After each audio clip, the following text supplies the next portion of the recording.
tah dengekeun aing nyangan saukur mere pepeling gobloknya tah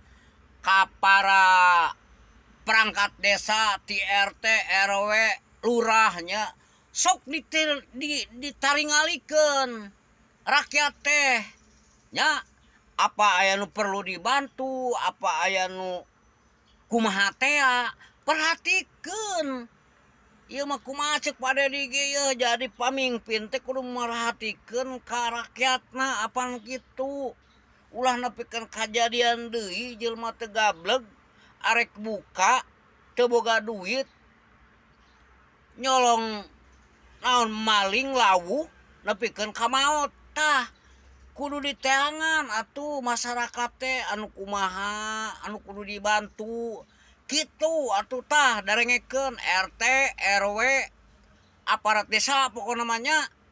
tah cek Padedi teh kudu diperhatikeun dari Padedi mah moal merhatikeun kabeh meureunnya da setiap lingkungan ge da boga aparat meureunnya ngan meureun Padedi mah lamun aya anu kira-kira dibantu meureun dibantuan laporan eta jadi pamimpin anu bener mah atuh ieu mah aduh kumaha jadi pamimpin teh saukur pamimpin we nya aya rakyatna teu diperhatikeun kudu kitu atuh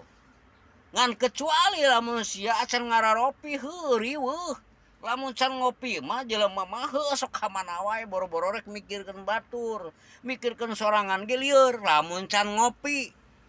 jigana teh aparat teh can ngararopi jigana teh ngopi heula atuh